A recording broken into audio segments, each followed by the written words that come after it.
Welcome to Decarceration Nation, a podcast about radically reimagining America's criminal justice system. You can find all previous episodes on our website, www.decarcerationnation.com. And if you like the podcast, please remember to hit like and to subscribe to the channel below.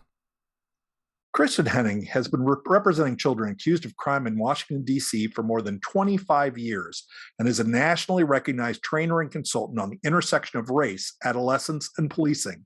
Henning was previously the lead attorney of the juvenile unit at the D.C. Public Defender Service and now serves as the Bloom Professor of Law and Director of the Juvenile Justice Clinic and Initiative at Georgetown Law. She's also the author of the book, The Rage of Innocence, How America Criminalizes Black Youth, which she is here to discuss with me today. Welcome to the Decarceration Nation podcast, Kristin Henning. Thank you so much, Josh. I appreciate it. I would be remiss in saying that it's really extra special to have you here now because we've actually had to make a couple of runs at this because of internet problems and stuff like that, but we'll try to make the best of it anyway, and I really appreciate you taking the time. I always ask the same first question: how did you get from wherever you started in life to where you were a public defender for over 25 years and writing books about the criminalization of Black youth? Well, I think it starts with the fact that I came from a family that really cared, one, about social justice and about young people. My mother made her career in early childhood education, and my father, although he was a businessman, he also worked with young people in our church. He would have the young boys from the neighborhood over on Friday nights, to talk about life. And so I think that's a lot of it. I came from a family of teachers and preachers, but my real aha moment came during my freshman year of college. I had an apprenticeship at the local courthouse in juvenile court. And I will never forget the first day of that internship. I walked into the courthouse, walked down the hall, and saw a line of children chained together at their legs and at their arms. And I just was shocked that we shackle children in contemporary America. And of course, most of those children were disproportionately, I should say, Black and brown. And that was it was that really stopped me in my tracks. And when I entered the courthouse and met the prosecutor assigned to juvenile court, I said to her, I really want to be over there. And I pointed across the room to the defense table. And I said, I want to be sitting with the kids. And she said, sure, one day, I'll introduce you to the defenders. But that was my aha moment. Since you have a public defense background, maybe a good place to start is discussing kind of the recent attack that's been going on the idea of public defense. I think, it was most heard during the recent confirmation hearings for Ketanji Brown Jackson. Do you have any thoughts about the kind of this idea that even the idea of defending people is problematic? Yeah, I mean, this notion that somehow, Justice, Ketanji Brown Jackson was somehow at fault for defending someone of any type of offense, but the go-to attack is usually around sexual offenses, right? As if anyone in this country should go without a defense, right? When everyone is entitled to a presumption of innocence at the front end and due process, a meaningful opportunity to be heard and to test evidence, right, against them. And so that's really, fundamental to what we believe. It's the entire framework upon which our justice system, our legal system was built. And so to question that in any way is extraordinarily problematic. And we want to bring down the weight of the state through the police department and the prosecutors who have inordinate amounts of money to devote to this enterprise. And yet, the notion that somehow it would be wrong to have ever been defending someone who's accused is so extraordinarily problematic. And as a person of color who is a law professor and has been involved in a lot of work around these kind of areas for a long time. Do you have any other thoughts about those hearings a few months ago or a few weeks ago, and the process? Well, just that it's disappointing in so many ways to watch the politicization of this institution in the ways in which it has. In quite a naive way, as starting off my legal career as a young lawyer, and really for quite some time. Honestly, maybe I was disabused only recently with the confirmation hearings, but just buying into the notion that the United States Supreme Court was the neutral arbiter. Right. And I wanted so deeply to believe that. And if that one pivotal institution is no longer a neutral body, then what does the rest of justice look like? Right. Justice seems to now turn on, certainly I've always felt that at the state and local level, that justice turns on what we say, who you get, what judge you get, what prosecutor you get, what defense attorney you get, undermining in every way the rule of law. And there's no safety or security that you will have a fair and equitable opportunity to defend oneself in these moments. And now to think about even the highest court of the land really turning on who you get in a particular season in which these pivotal cases are being decided really is frightening to me.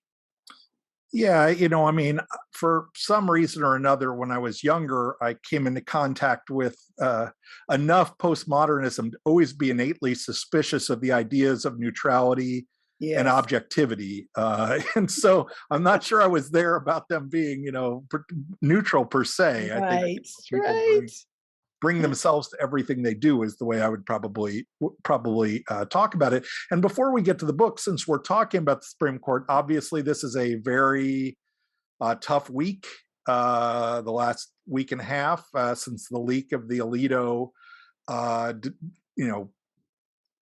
decision, for lack of a better term, the trial balloon about Roe versus Wade. Is there anything you would like to say about that before we dive into to your book? I mean, there's just so much to say. I mean, I don't even, even putting aside the content, right? Like the ways in which we can undo, individual rights of women, putting even that aside, just the tying it to this notion of the politicization of the courts is that we as a country can't move forward with consistency and reliability about fundamental rights when we have a decision that is so deep in our legal system to get upturned in an instant based upon some recent judicial justice appointments to that court, I think is also frightening. I am not one who believes that never, ever, ever, should we ever, overturn precedent. We had to, overturn precedent in some significant ways with Brown versus Board of Education and, the internment camps. There have been moments, but this isn't that moment. Like it isn't that moment. It's not of that caliber. It's an undoing of rights, fundamental right to privacy, in ways that were very political, right?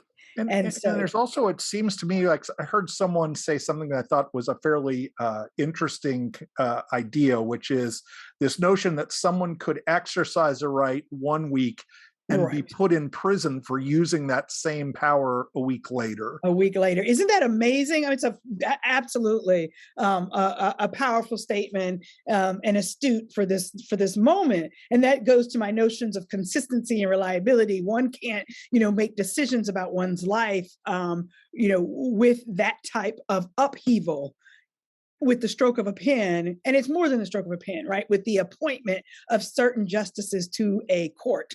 And that's, to me, is what is terrifying. The fundamental premises upon which we can undo years-long precedent is now called into question. I think that's what's frightening. So you wrote the book, The Rage of Innocence, How America Criminalizes Black Youth, which is powerful, but also really hard to read in a lot of ways. Before we kind of get into specifics, I did want to ask one question. It seems to me that you can draw a line from the cover of the book back to Public Enemy's iconography. Was that to some extent, was that, purposeful at all, or just kind of happened that way?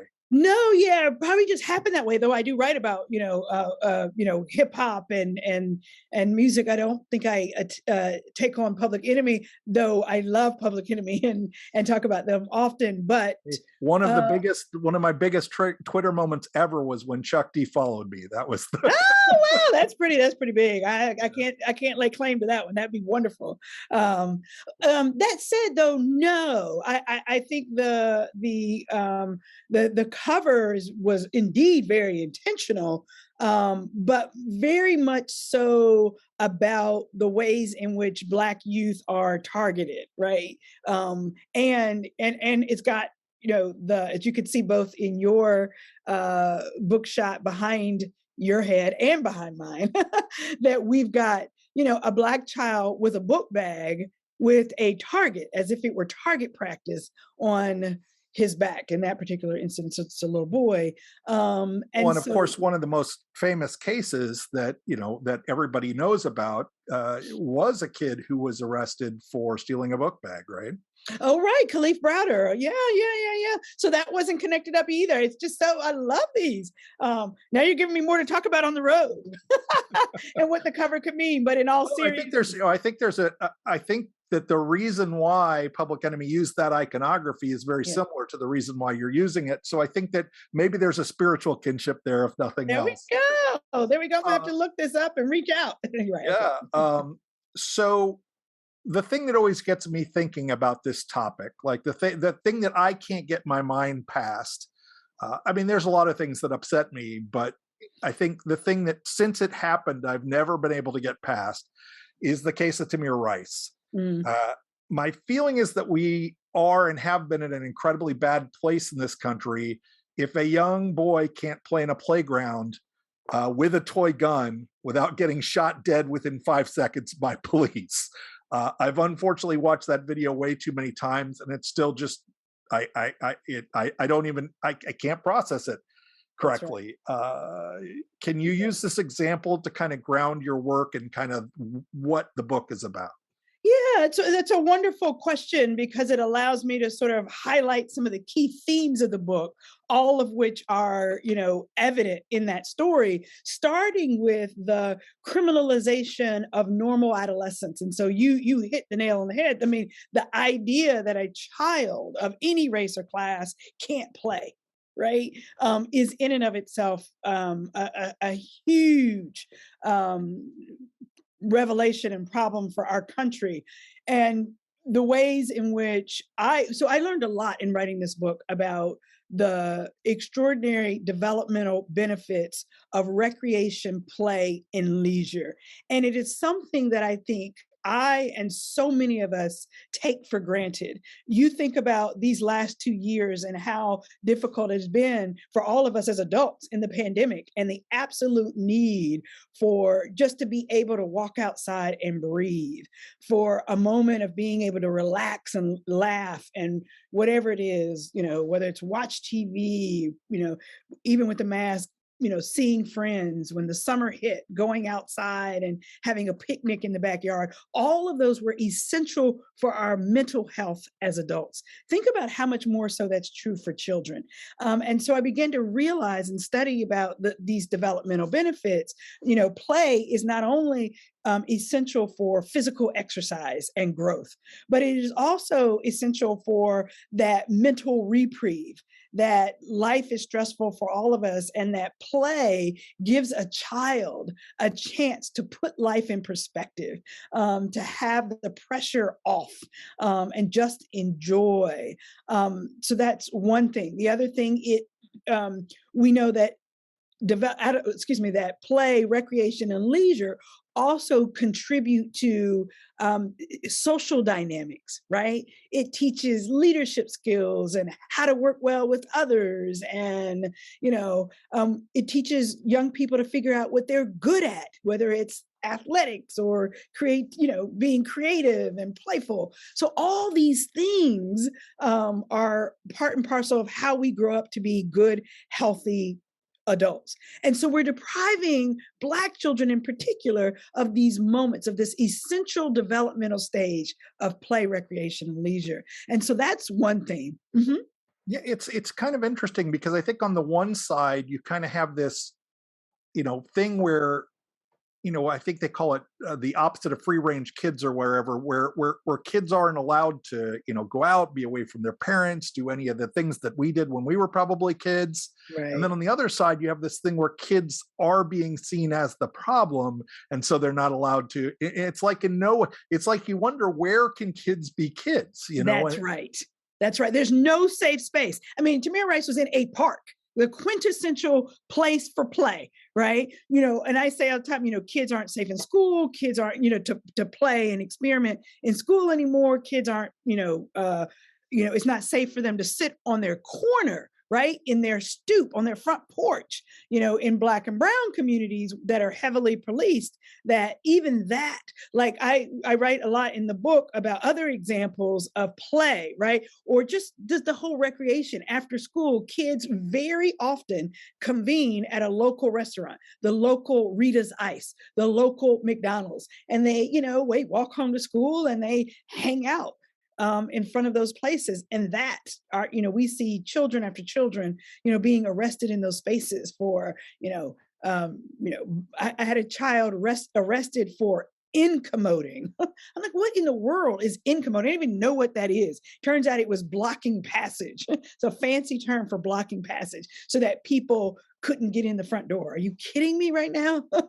Just ask the kid to move. So if a customer needs to go in, those kinds of things. Well, then we also have this other kind of facet of this, which is that often for, reasons which I'm sure you can expound on, Black and brown kids are often one of the things you'll hear after an incident like that, or Michael Brown or any of the other ones is, well, they looked old for their age. That's or right. They're big for their age or something That's like right. that. What is that one of the issues too? Yeah. So one of the second themes beyond this notion of play is the notion of bias, right? And the ways in which exactly you said, so with Tamir Rice, the officers were interviewed and they kept saying that Tamir looked older than his age. And they focused it on his, size 36 pants and his extra large jacket and said he stood, 5 feet, how many ever inches tall. And as if they could not see this baby face, this 12-year-old baby face that we see in images. And so the speed with which they approach, he was shot in less than 3 seconds, and they did not allow themselves, to register, him at all. But the point is, the research shows that even if they had, research shows that Black children are perceived both by law enforcement and by civilians to be significantly older than they actually are. More than 4.5 years older than they actually are. So you think about a 12-year-old Tamir, he's perceived to be 16, almost 17 years old. Then, think about a 16-year-old Black youth perceived to be 20, 21. So the complete adultification. And similar research has been done with Black girls as well, finding that adults tend to perceive Black girls as older, more mature, more knowledgeable about adult topics, more adult-like in the way they carry themselves, less innocent, less in need of protection. And so the bias is significant, particularly as it relates to children. And I should just tell you one last study, really, really powerful study that fully demonstrates the purported cognitive association between Blackness and criminality. There's one study finding that people are more likely to misperceive a toy, a baby's rattle, as a gun when it is held by a Black face as young as 5 years old. That even then, and that's a powerful association. right? So it's really a profound impact on what's happening with children. So we've got this. So we've got, in one part, we've got, people who are terrified to have their kids be out or doing anything for a number of reasons. On the other hand, we've got the kind of criminalization of youth. And then we've also got these massively, in the last, decade or 2 decades, this growth of the surveillance state. And, even because of school shootings, it's even gone into schools. And so people grow up kind of constantly under suspicion, surveilled, harassed. This creates kind of for lack of a better term, a kind of a wound, an ongoing wound that you're living through, kind of an unfreedom in a way. That's right. Almost a kind of trauma. One of the first stories you share is the story of Shakara and Naya. Can you talk a little bit more about that? So yeah, so so in that context, Shakara and Naya Kenny are children, 2 girls, Black girls at Spring Valley High School in South Carolina, in Spring Valley, South Carolina. Or I believe it's a Spring Valley High School, maybe in Columbia, South Carolina. I'm misremembering, but the point here is, one of the themes you talked about is the surveillance, the hyper surveillance. And I think so many of us, or so many, folks, particularly in middle class, grew up in schools without heavy police surveillance. And now, Black children walk into the front door and automatically are greeted by a phalanx of police officers in uniform and with weapons, and go through metal detectors and the like.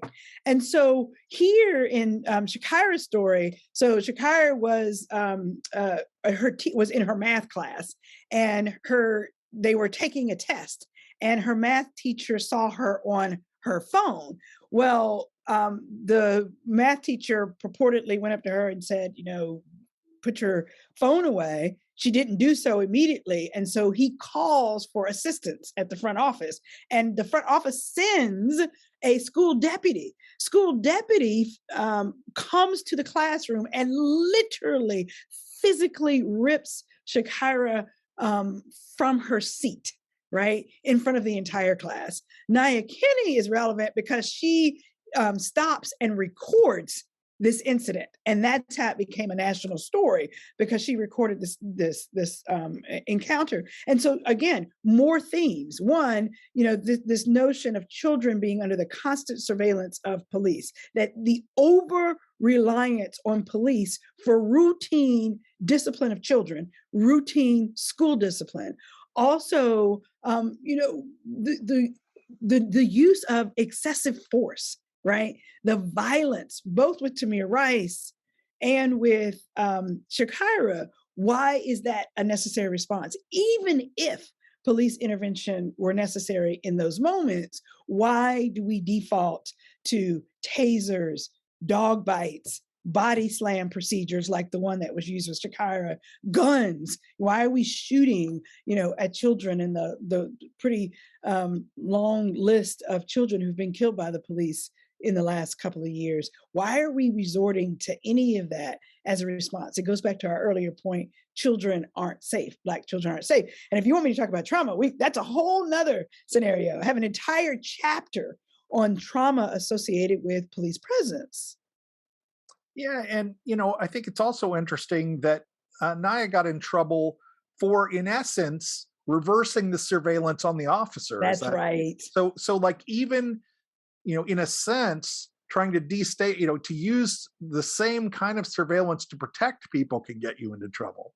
That's absolutely right. And we see that. That's very common, where the police officers consider it disrespectful, inappropriate, and times even criminal to be recording them. And so no doubt she actually got arrested. Naya Kenny was arrested, and she, because of her age, got charged as an adult, even though she's a student in high school, right? And she got charged for disturbing schools, was one of her charges. And so other kids across the country get charged with interfering with a police officer for doing absolutely what is their right and what's pretty much essential to protect the rights and interests of children. So many times you can't go out. When you can go out, you're probably being surveilled. You might be harassed. You might be thrown on the ground. You might want to, this and that, the other. And you can't even express yourself through kind of the traditional means that most of us, I certainly did when I was a young kid. I used to be a punk rock kid and have crazy hair and wear, stuff like that. But that's also not being allowed. In many cases, the actual wearing of clothes becomes the justification for arrest. I think, for instance, that Geraldo said that Trayvon Martin's hoodie was as responsible for his death as George Zimmerman. And you have other stories about people who are criminalized for the kind of hair they have, or, the way that, do you want to talk a little bit more about that? Absolutely. So one of the significant themes in the book is the criminalization of normal adolescent behavior. So I asked people, think about, what did you care most about when you were a teenager? And people invariably talk about the clothes that I wore, the music that I listened to, the parties that I got invited to, the friends that I had. Those were the things that young people care a lot about. And so, but you think about when much of that is penalized for Black and brown children. So you talked about clothing, for example, and I think about the hippie era, right? With bell bottoms and tie dyes. Nobody ever criminalized those clothes, even though they were associated with, drugs, hallucinogens, and things of that nature. Think about the goth era, where folks were wearing all Black. Young people wore all Black attire and straight, dark Black hair. None of that was criminalized, even when that became associated with some mass shootings. And then think about the steel-toed Doc Martens that people wear today with red shoelaces, right? And profess to associate that with white supremacy in some way. Again, never outlawed, never criminalized. Yet we see Black children wearing sagging pants. No, I don't want to see any kids' underwear either. But is it a criminal offense? Should we be responding to that as if it's a criminal offense that warrants arrest, prosecution, and detention? And that's the disparity we receive. And mind you, it is absolutely a racial distinction, because Justin Bieber, is known, as a fashion, or an icon, certainly a pop culture icon. And he has his pants sagging and talks about with great pride how he has his pants sagging, and nobody would arrest him. And so that's, one example. Another really good example is music, right? And we think about country, heavy metal, rock, pop music, all of which has the same misogynistic, violent themes that at times glorify drugs and alcohol and other things that we don't want our children to endorse. But those songs are popular and win awards without any consequence. And then you think about rap music and certain genres of hip hop, and those are demonized as if it's the most dangerous music alive, and as if somehow, causing people to commit crimes, and it ignores so much of the beauty in that music and the pride and the political statements, positive political statements in that music. But my point here is the ways in which those normal features, important features of adolescence, are differentially treated for Black children than for white children in ways that criminalize them. And one of the examples that you give in the book is the Mystic Valley Regional Charter School, what they did with Maya and Deanna Cook. That's right. Yeah. So those are two Black girls in Massachusetts who were adopted by white parents. And during sort of their self-exploration, as they were coming into their own identity, they began to learn more about their African-American heritage. And one of the things they decided to do was to have braids added to their hair, extensions. And these girls were told to remove their braids, and if they didn't, they would be suspended, excluded from their extracurricular activities and suspended from school. And again, we see that across the country, that just the normal features that that the hair, black hair, has been criminalized. I mean, so much so that across the country, there's been the Crown Act. Has been adopted, which is a statutory prohibition on discrimination on the basis of hair, particularly hair associated with certain racial and ethnic groups. And the fact that we have to have some statutory piece that says that is so disturbing. And it's as if, and you know, and look, those were the girls, you know, Mia, that were criminalized, and they're not alone. Black boys. People remember Dre. They called him Dre, was his nickname, out of New Jersey, the wrestler who had his hair in dreadlocks. And the referee for the wrestling match insisted that he cut it off before he could continue with the wrestling match. And the argument was that the hair violated the rules, saying that it was too long. And the reality is that white boys who had long hair were not told to cut their hair. So it was clearly a racialized statement. But these are such important pieces for Black youth: hair, clothes, friends, music. And we're really depriving Black children of the opportunity to be Black kids, just to be kids. A lot of ways, I think, when I hear not only white people, but a lot of white people talk about this, it comes up as something about, what's been called respectability, culture. I think for a long time, Bill Cosby was associated with that. There's some other people have, and you heard a lot more of it coming out kind of after the Will Smith episode at the Oscars. There's also this kind of notion that if people are showing identity in a certain way, that somehow they're not representing themselves correctly and should be disciplined for that. Is that? Yeah.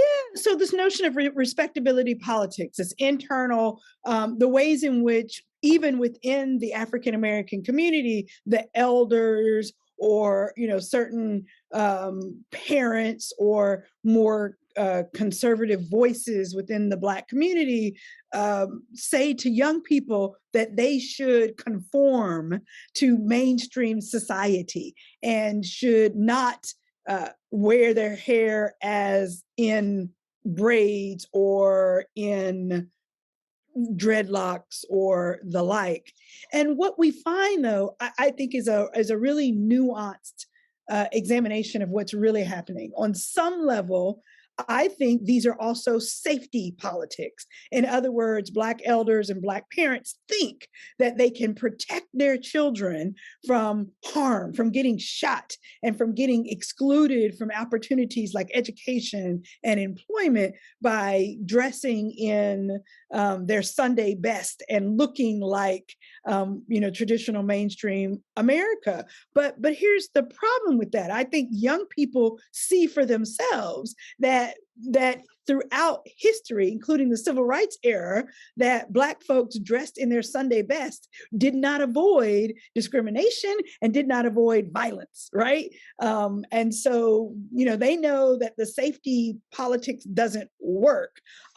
Also, there's a body of folks within the Black community who profess this respectability politics, I think in some ways, out of their own prejudices, right? Out of their own complicity in some of this implicit racial bias, right? And what it is that dreadlocks mean, what it is that sagging pants mean when they don't mean that at all, right? That they are the precursor to violence and to, an unproductive life, when we also know that just simply is not true.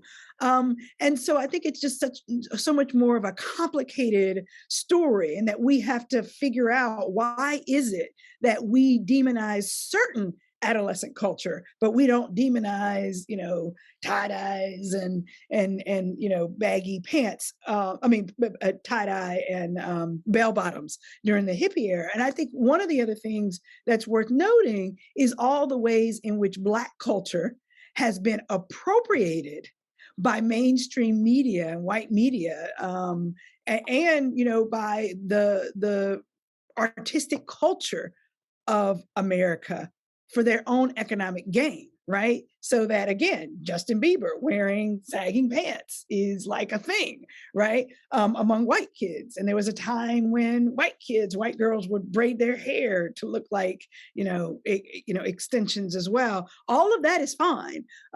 It's when it's demonizing Black kids. And so I think it's really important that respectability politics misses the point in a lot of ways. Yeah, there's kind of a famous bit from the movie Do the Right Thing where Spike Lee's character is talking with the guy he works with who's pretty much a racist.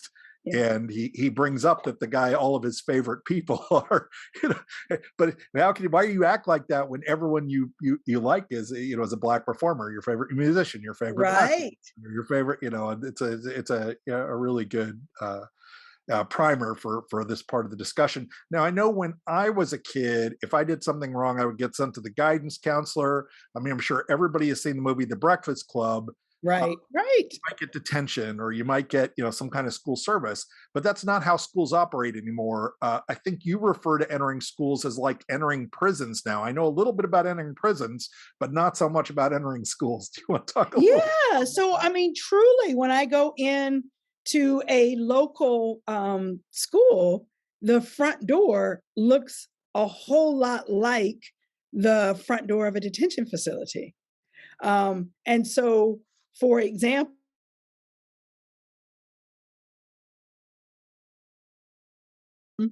with a weapon at their side, they get wanded, their bags get searched, and it looks a whole lot like what it looks like to enter a detention facility. And school resource officers exist now in all 50 states. And I have to say, there's a racialized history with that. I bought into, accepted for the longest time, the often repeated narrative that we have police in schools now because parents and teachers were afraid to send their children to school after the mass shooting in Columbine in 1999. But as I did research for this book, I realized that the first police in schools appeared in Indianapolis in 1939. With the earliest conversation about even the possibility of integrating schools. Then police in schools increased exponentially in the 1960s, right? Or in the civil rights era under the guise of facilitating a safe passage for meaningful integration of schools. But we know from the iconic record and from, or the iconic photograph and the historical record that very often, or far too often, police presence was an impediment to meaningful integration of schools. Fast forward to 1991, we now had by then so many police in schools that the National Association of School Resource Officers was founded with national conferences, a mission statement, and the like. Fast forward again to 1994, still 6 years or 5 years before the mass shooting in Columbine, and we have the Federal Cops in Schools framework created, which was the framework that allowed the federal government to funnel in money to states and eventually localities that would hire school resource officers, right? And what's happening in the mid-1990s, it's the super predator myth is alive, right? That is explicitly targeting Black children. And the myth was that Black children would run amok and rape, maim, and kill, much of America if we didn't do something to intervene. And so even after that myth was disproven, and even after Princeton professor John DiIulio recanted that myth, the narrative that grew out of that still lives on in the American psyche, such that teachers and school counselors are afraid of children, of Black children in particular. And so that accounts for, in many ways, why it is that that schools look like prisons or detention facilities in so many ways. So often when we talk about public safety, we talk as if it works the same for every person and family in every place. In other words, we kind of rarely ask questions about who is being kept safe by the things that we do. You talk a lot in the book about families who are afraid to even call the police, or your clients who are conflicted about calling for help, even when people they cared about were in danger. we've got all these things we're saying kids can't be kids, they can't do this, they can't do that, they can't do the other, they can't have hair, they can't wear clothes, they can't listen to music, they can't even be free in their schoolrooms, you know, and on top of that, they've been, you know, depending on where they lived, harassed for, every single day, to the point where the faith in the whole idea of the police comes into question in their head. You have a chapter called Policing as Trauma. Can you talk Right. more about this? Absolutely. I was so moved by what I've seen my clients experience. And I opened that chapter with a story of my client I call Kevin. And I was sitting in my very office that I'm in now, and we get a phone call from that client saying, "Is there a warrant for my arrest?" And we thought the question was really odd because we had actually just been to court with that client the day before. And had there been a warrant, certainly the police would have, taken him that day. And so we asked more questions, and we could hear his mother in the background yelling, "Boy, you're just being paranoid. No police officer is out there waiting for you." It turns out that he had been sitting in his window for 2 hours, and he could see a police car parked out front. And he was convinced that the police were waiting to arrest him the second he walked out of the door. And, for somebody, any of you listening, who doesn't really understand what it is like to grow up in Kevin's neighborhood, you might be thinking, well, if he hadn't done anything wrong, or if he's not doing anything worthy of being arrested, then he shouldn't be worried. But what we don't realize is that Kevin has lived in a neighborhood where he's been stopped more than 50 times in his very young, teenage life for doing nothing at all. He gets stopped on his way into the convenience store, on the way out, gets stopped and searched while he's sitting, in a folding chair with his friends in front of his apartment complex. And so, having done one, crime in the past, having used drugs as a teenager, doesn't then thereby give police the right to stop you all day. So what I realized when his mom said, "Boy, you're just being paranoid," I was like, he's not paranoid, he's just traumatized. And so I began to do the research on trauma. And what I found was there's a growing body of research documenting the extraordinary psychological trauma that Black and Latino children in particular experience in contact with the police, especially during those adolescent years. The research shows that Black and Latino children who live in heavily surveilled neighborhoods, or who are the target of significant stops and frisk, report high rates of fear, anxiety, depression, helplessness. They become hypervigilant, meaning that they're always on guard and not trusting others. And that, and in particular, not trusting police officers, and that distrust of police officers carries over to other adult figures like teachers and counselors. And the research is also powerful because it shows that that the trauma occurs not just from being the direct target of that police contact, but also from witnessing it or hearing about it among among friends and family. And so it's really much more devastating than I think most people realize. I will have officers say to me, "Oh, I just stopped and asked him questions. I didn't, frisk him. I didn't touch his physical body," not realizing that even that stop, even that kind of questioning is in and of itself traumatic. And most of us take it for granted that we can walk through our own neighborhoods, right? And not be subject to undue intrusion by the police. But that is just simply not true for so many Black and brown children in certain pockets of our country. Well, and to go back to the cover of the book, if you look at the cover of the book, the way the perspective is, you are thinking from outside, look at that kid who's a target. But if you reverse it and think about the kid always being the target, it's a whole different thing. And I think you shared the story of a 14-year-old, when people are saying, well, they must have done something, you share the story of a 14-year-old Tremaine McMillan, who the police accused of making dehumanizing stares. You know, I mean, That's these right. the pretexts that people use for these stops. You know, as frustrating as the rest of this. Do you want to talk about that a little bit?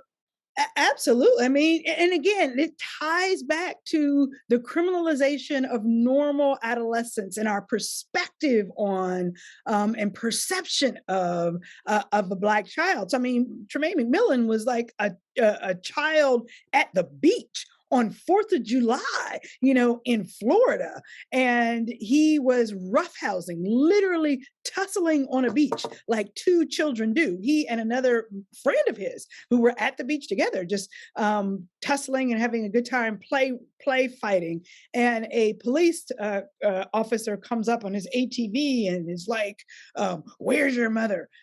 You know, you need to leave." Or and literally, like any child would do, they're like, "For what? What did I do?"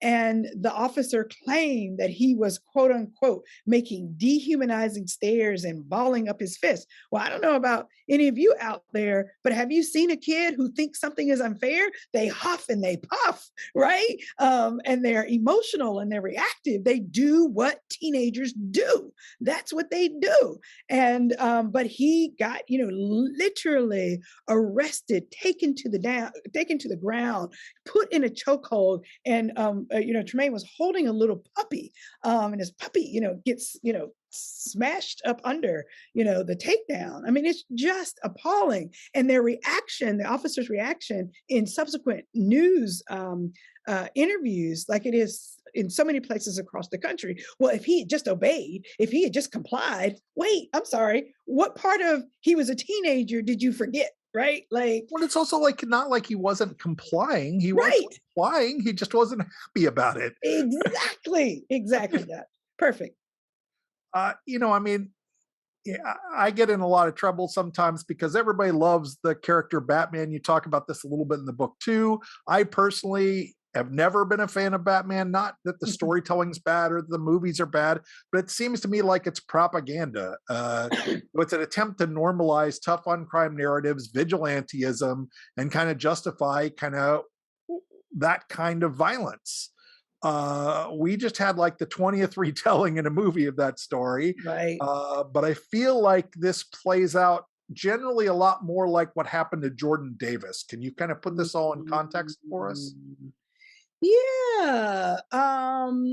The you know, this Jordan Davis playing loud music, right? Like that's the narrative there. And the ways in terms of vigilantism, right? That the ways in which we as a society have demonized Black children for their normal adolescent behavior is not just police officers in a blue uniform, but also civilians, right? And so he's, you know, literally at a gas station in a car with some friends. I want to say that was over Thanksgiving weekend, right? Or, you know, the Thanksgiving holiday. And, you know, his friend is playing his music too loud in the car in which they're riding, and not too loud, playing it loud. A gentleman comes up, parks next to them in a gas station. Mind you, he's from out of town, but he comes, he parks next to them, and he's, you know, says to them, "Can you roll down your music?" Right? And one of the people in the car says, "Okay," turns down the music. Jordan Davis, again, being a teenager, says in response, "Well, no, we don't have any obligation to turn our music down." And, you know, he turns it back up. And next thing you know, the, you know, white gentleman gets out of his car and proceeds to shoot into the car and kills Jordan Davis for playing, you know, his music. It's that kind of vigilantism that is terrifying on every layer imaginable. And one of the things that I sort of draw an analogy to in the book is the ways in which police officers in a blue uniform have perpetuated violence against the Tamir Rices, the Mike Browns, and repeatedly are exonerated or not held accountable. It sends a message, right, to the rest of civilian society that indeed Black children must be, dangerous and violent, and that it's okay to defend yourself and protect yourself in these moments, not realizing the ways in which they manipulate these stories. I mean, Tamir Rice, 12 years old, absolutely nothing threatening about him, playing with a toy gun. Jordan Davis, same thing, no prior contact, no way to demonize him. His mother is actually, now, a congresswoman. Like, it's not. And let me be clear, when I talk about these children not having any prior record, that, look, even if they did, doesn't justify the type of violence and intervention, violent and punitive interventions that we use for so many children, Black children. I appreciate that as someone with a record. I'd prefer if everyone didn't look at me as fair game simply because I was arrested before many years ago. Right. That's right. Nobody's as bad as the worst thing they've ever done. Right. Hope not. Right. You talk about people being arrested, convicted, sometimes beaten, and even killed by stereotype. In a sense, you could argue, in a way, that's kind of that. Another way you can look at the cover is that there's a cutout of how everybody sees each person who's Black and brown, and they fit everyone to that kind of stereotype. That's right. In a sense, you could even argue maybe that's one of the central kind of theses of the book.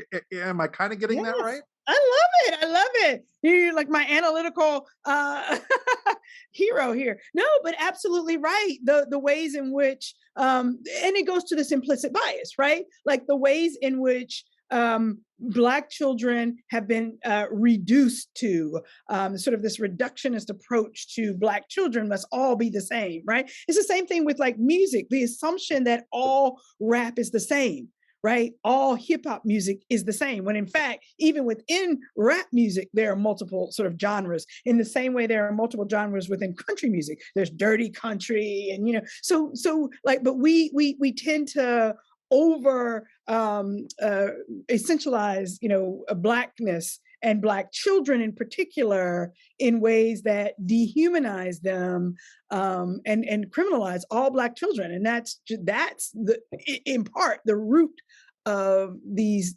racial disparities, both in the arrest, prosecution, detention, and use of force against Black children.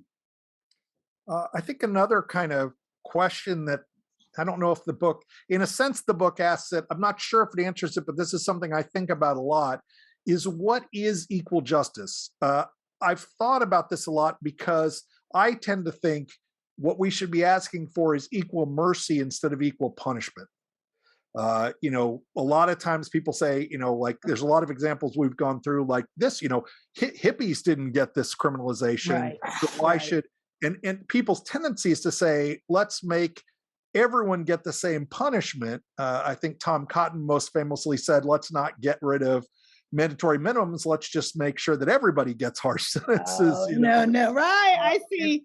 And my thinking is if you do that, you're just going to continue to ramp up the amount of punishment that everybody gets. That's the way it tends to work. It's like, we just keep turning the dial up and, so what I want is equal mercy, not equal punishment.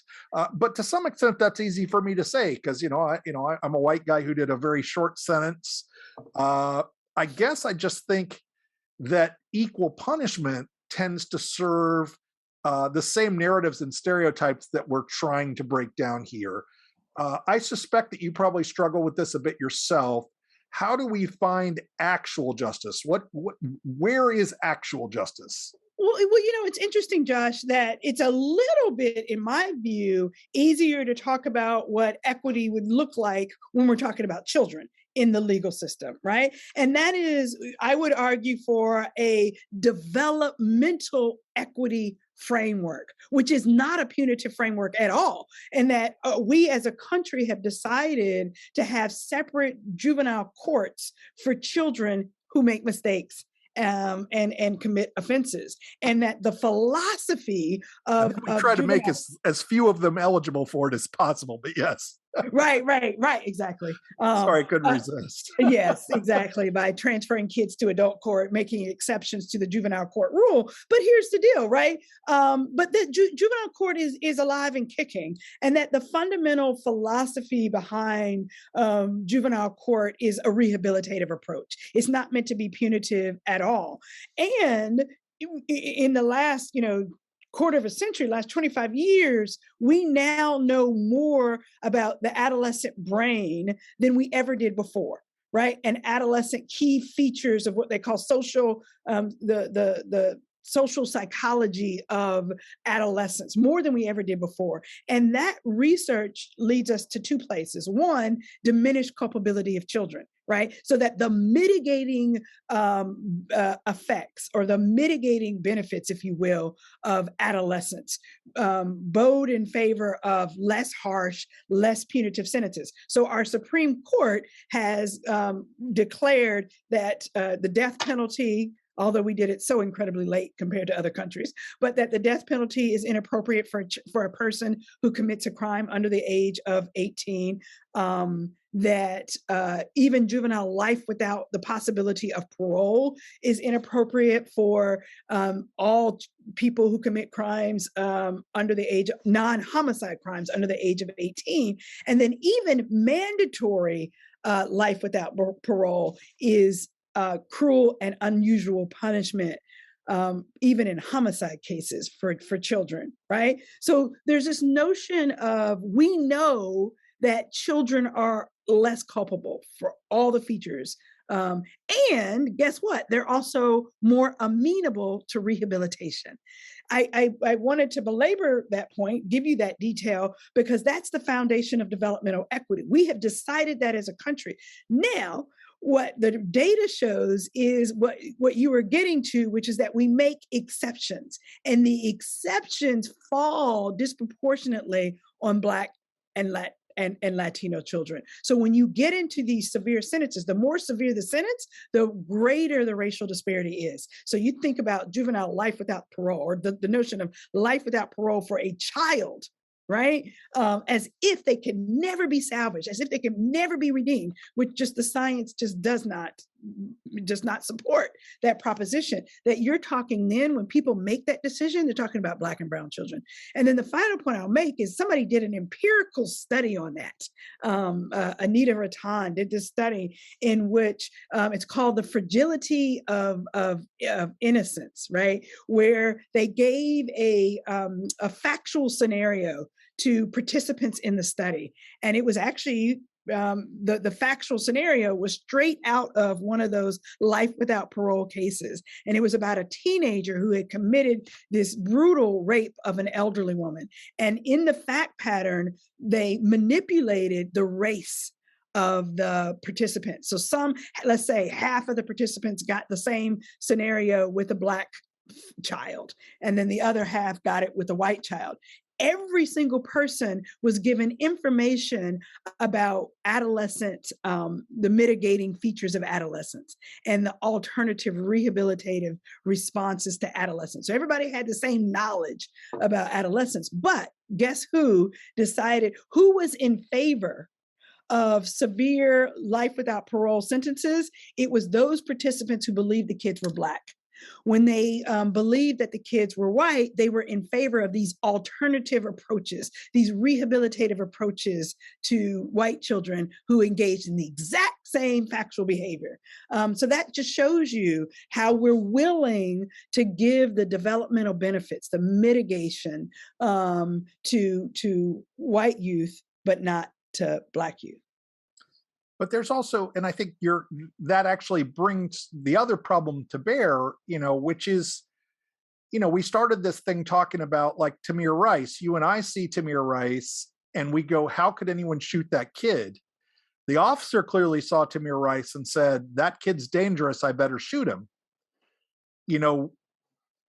We can come up with a million different ways. We've seen all across the country, even men, school boards where people are getting up and screaming about even the existence of racism. But, I think you and I would probably come up with thousands of examples that we see almost every day that seem overtly, if not, systemically racist, pretty damn close all the time. There seems to be a serious disconnect, and we can pass policy after policy after policy, but how do we get to that cultural reality? Yeah. And this is obviously the $1 million question for everyone who deals with these issues, but what's your kind of take on how we start to see, how do people start to see a kid as a kid and not as a target again? Yeah, I mean, and you're absolutely right. I say that all the time. It is the ultimate question. It's a question of cultural shift, right? It's a question of how do we as a country get the world to see Black children as children too. And I think, there are several things. We're not, I mean, the quintessential piece is really understanding other people's story and other people's reality. And so, as Brian Stevenson would say, getting proximate with those young people that you're afraid of, such that you really began to see them as just as your own children, as you would see your own children, right? So stripping off the fear and the secrecy and the veil of danger and threat, because you get to know them, you see them laugh, and you see them thrive in the way that your own children do. And one of the ways to do that, to get proximate, right? I like to say this, a psychologist friend taught me this once, and I just loved it, is the idea that every single child needs at least one irrationally caring adult in their lives. And that a child would do even better to have a team of irrationally caring adults. And so what does that mean? It means that we all make mistakes, and we especially made mistakes during our teenage years, but that I will support you and redirect you and, give you alternative course to get you, to help you move away from that mistake, but I'm still going to care for you. I'm not going to embarrass you, humiliate you, criminalize you, lock you under a jail, but I'm going to do everything that I can to support you. Irrationally caring adult, just like a parent is with their own child. Even when a child does something stupid, they still care about them. And so I think that's part of how we get to that cultural shift. My friend Amanda Alexander always talks about the power of dreaming big and of having freedom dreams. This season, I'm asking folks what dreams they have about changing our system. Do you have any freedom dreams you'd like to share with us? Aside from the ones we've already discussed. Aside from, I was gonna I think I got to circle back to where I started. It's like, let kids be kids, and especially let Black kids be kids. And so I think that's one dream. And I think another dream is we have to radically reduce the footprint of police in the lives of all children, but especially Black children who have been so disproportionately targeted, even by presence, even, we really have to, as a country, stop relying on traditional law enforcement strategies and policing to do those things that we don't need police officers to do, right? It's not an abolitionist argument. This is an argument, let's relieve police officers of those duties that they don't need, like regulating adolescence, or handling drug addiction and mental illness, relieve them of those duties so that they can do what we really need them to do and what they're uniquely trained to do, which is to, investigate offenses in fair and equitable ways.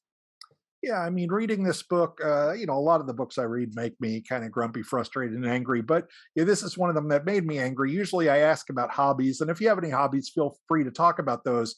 But I also just wonder, how did you, writing this book, a book that has this many stories that could make you feel, everything from cynical to angry to hopeless, how did you deal with it from a self-care perspective?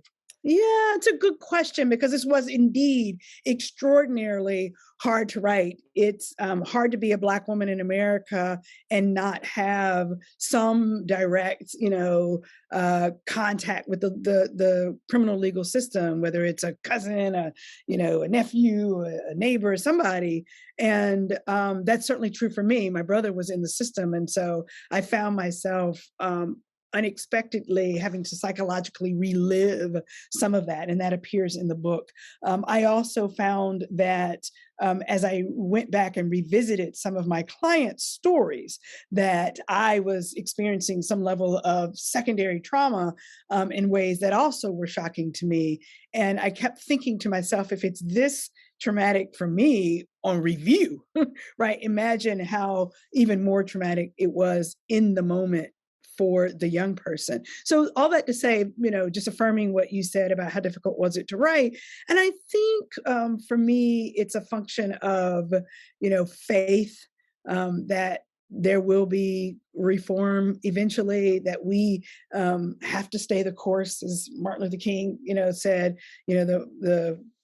the arc of justice, the moral arc of justice is long, but it leans, or the moral arc of the universe, is long, but it leans towards justice. And so I have to believe that. I try. I know, right?